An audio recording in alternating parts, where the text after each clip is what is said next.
O outro lado da vida. Thomas Neto era uma vez um jovem chamado Lucas, que sempre teve uma conexão especial com o mundo espiritual. Desde criança, ele podia ver e sentir presenças que os outros não percebiam. Embora isso fosse assustador no início, Lucas aprendeu a abraçar essa habilidade única e a usá-la para ajudar os outros. Enquanto crescia, Lucas se dedicou a aprender mais sobre o reino espiritual. Ele estudou diferentes religiões, filosofias e práticas de cura. Eventualmente, ele se tornou um médium experiente, capaz de se comunicar com os espíritos e transmitir mensagens daqueles que já haviam partido. Lucas decidiu abrir uma pequena clínica chamada O Outro Lado da Vida, onde as pessoas poderiam buscar conforto e orientação. Ele oferecia sessões de mediunidade, curas espirituais e workshops para aqueles que estavam interessados em aprender mais sobre o mundo espiritual. Um dia, uma mulher chamada Isabela entrou em sua clínica. Ela estava sofrendo com a perda recente de seu marido e estava em busca de respostas e consolo. Lucas sentiu uma conexão imediata com Isabela e se ofereceu para conduzir uma sessão de mediunidade para ela. Durante a sessão, Lucas sentiu a presença do marido de Isabela. Ele transmitiu mensagens de amor, paz e perdão, o que trouxe conforto e alívio para Isabela. Ela percebeu que, embora seu marido não estivesse fisicamente presente, ele ainda estava perto dela de alguma forma. A partir desse momento, Isabela se tornou uma fiel frequentadora da clínica de Lucas. Ela começou a se envolver em workshops e atividades espirituais, encontrando consolo e cura à medida que explorava o outro lado da vida. Com o tempo, Lucas ajudou muitas outras pessoas a encontrar sua própria conexão com o mundo espiritual. Ele percebeu que, embora o mundo material fosse importante, o outro lado da vida também desempenhava um papel crucial em nossa jornada humana. Através de seu trabalho, Lucas ajudou as pessoas a descobrirem a verdadeira natureza da vida e da morte. Ele mostrou-lhes que, mesmo após a partida física, o amor e o vínculo permaneciam intactos e que, de certa forma, nós nunca realmente nos separamos daqueles que amamos. E assim, a clínica, O Outro Lado da Vida, tornou-se um refúgio para aqueles que buscavam aprofundar sua compreensão do mundo espiritual. Lucas continuou sua jornada de ajudar os outros em sua jornada de descoberta e cura, enfatizando que o outro lado da vida estava sempre tão presente quanto o próprio mundo físico.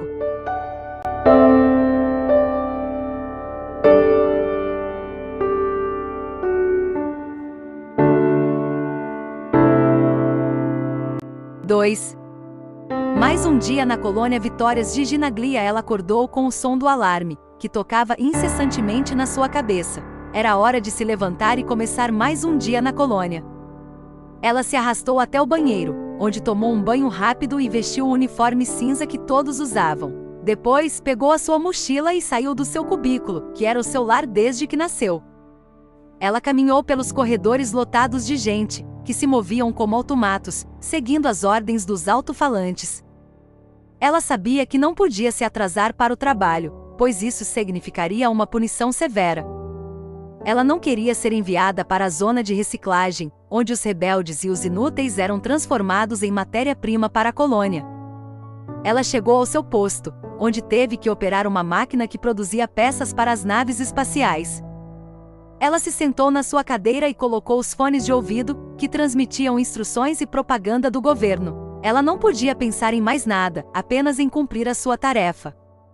Onde não tinha sonhos, nem esperanças, nem sentimentos. Era apenas uma engrenagem na máquina da colônia. E assim trabalhou por 10 horas seguidas, sem pausa nem descanso. Ela não sentia fome, nem sede, nem dor. Estava condicionada a ignorar as suas necessidades básicas, em prol da produtividade e da eficiência. Nossa amiga não tinha amigos, nem família, nem amor.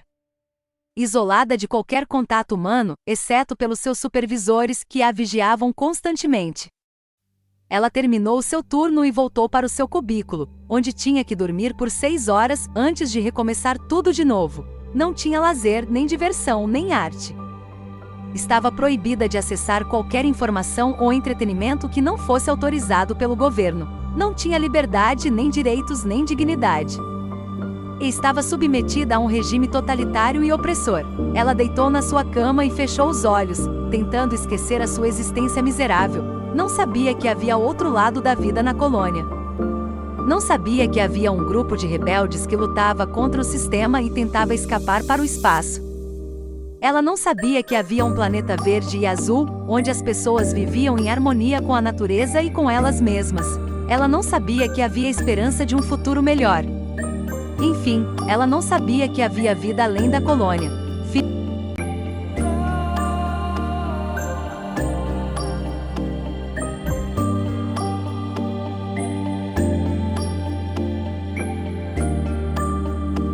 Em 3.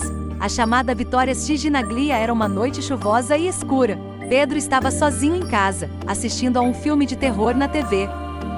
Ele adorava sentir medo e adrenalina, mas também se sentia um pouco entediado e solitário.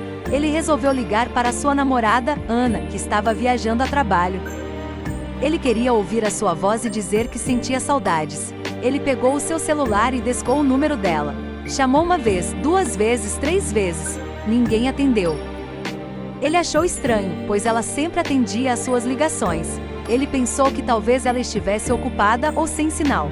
Ele resolveu mandar uma mensagem de texto para ela. Oi, amor, tudo bem?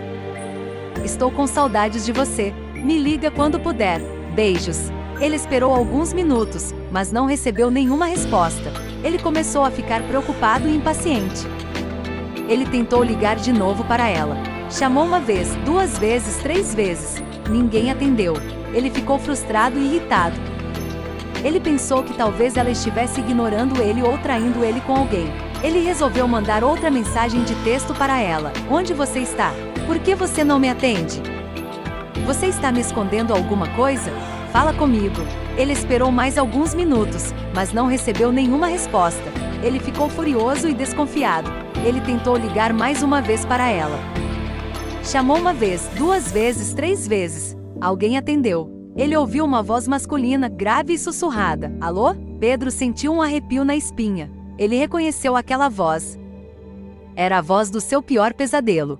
Era a voz do seu ex-cunhado, Marcos. Marcos era o irmão mais velho de Ana. Ele era um psicopata que tinha matado seus pais e tentado matar ela também.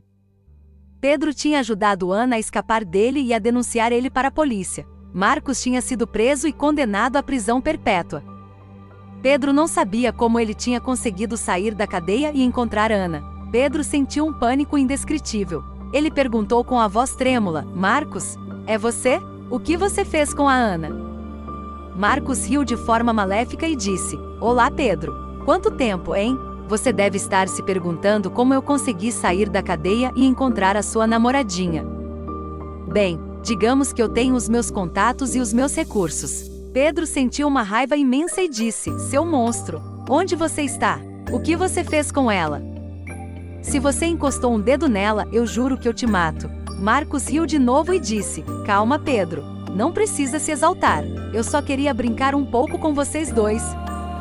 Sabe como é, eu gosto de jogos. Pedro sentiu um frio na barriga e disse: Que jogos? Do que você está falando? Marcos disse: Bem, eu vou te explicar as regras do meu jogo favorito.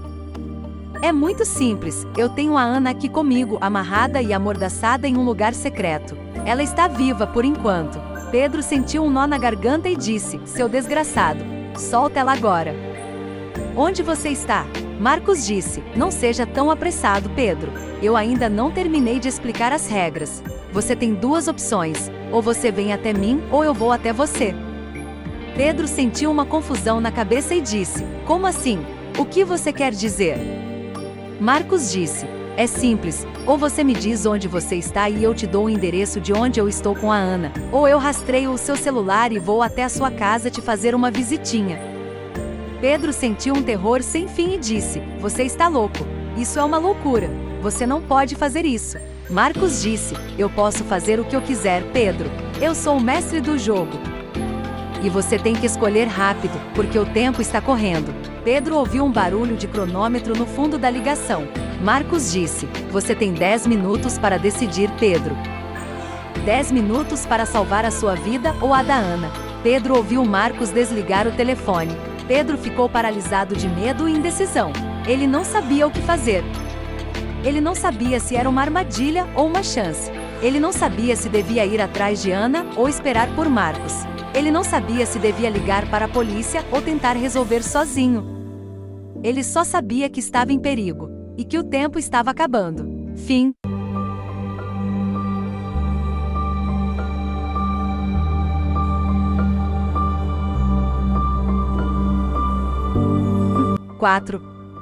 Renascimento. Thomas Neto Lucas era um jovem de 18 anos que tinha tudo para ser feliz, uma família amorosa, amigos leais, uma namorada carinhosa e um futuro promissor. Vencendo as drogas. Luiz Sérgio. Um espírito que desencarnou aos 23 anos e se dedicou a ajudar os jovens viciados em drogas no plano espiritual. O livro conta a história de Ricardo, um jovem que se envolveu com as drogas desde cedo e acabou morrendo de overdose. No plano espiritual, ele foi socorrido por Luiz Sérgio e outros espíritos amigos, que o levaram para uma colônia chamada Casa do Caminho. Lá, ele recebeu tratamento e orientação para se libertar do vício e das más companhias que o influenciavam. Ele também teve a oportunidade de reencontrar sua família, que sofria com a sua morte, e pediu perdão pelos seus erros. Ricardo aprendeu sobre as leis divinas, a reencarnação, o karma e a evolução espiritual. Ele também descobriu que tinha uma missão a cumprir na Terra, como um trabalhador da luz. Que com o tempo ele se recuperou e se preparou para voltar à vida física. Ele tinha a esperança de vencer as drogas e ajudar outros jovens na mesma situação. Esse é um breve resumo do livro Vencendo as Drogas, que pode ser encontrado em algumas livrarias ou bibliotecas. Espero que tenha gostado e que tenha despertado seu interesse pela literatura espírita. Se quiser saber mais sobre esse assunto, você pode pesquisar na internet ou conversar com alguém que conheça a doutrina espírita. Obrigado pela sua atenção e até mais.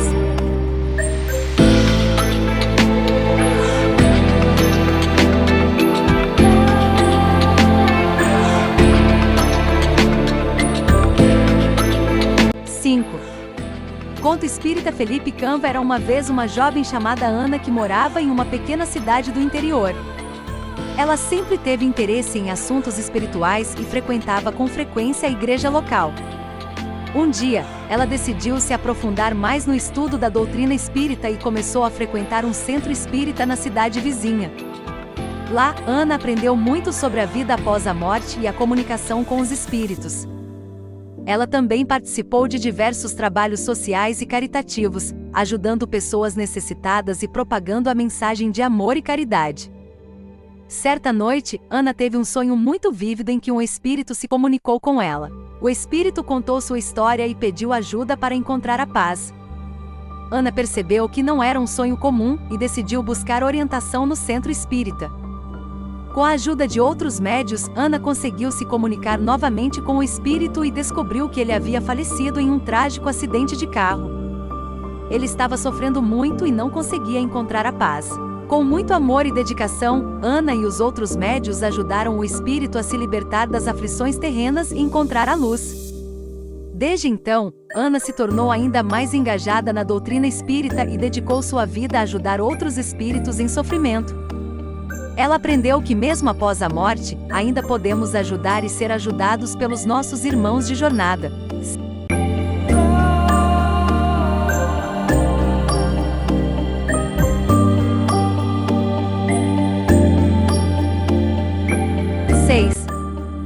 Colônia espiritual. Colônia espiritual é um termo que se refere a um local que, segundo a crença espírita, é habitado por espíritos desencarnados.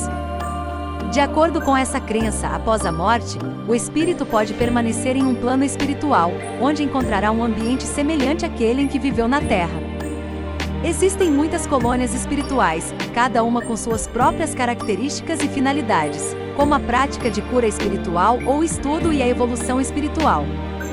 Acredita-se que a comunicação entre o plano espiritual e o terreno seja possível através da mediunidade, que é a capacidade de algumas pessoas de receber mensagens e comunicações dos espíritos. Muitos espíritas acreditam que a mediunidade é uma ferramenta importante para se comunicar com as colônias espirituais e receber orientações e ensinamentos dos espíritos evoluídos. Vale ressaltar que a crença em colônias espirituais é uma questão de fé e não possui comprovação científica. Cada pessoa é livre para acreditar ou não nessa crença, mas é importante que haja respeito pelas diferentes crenças e opiniões.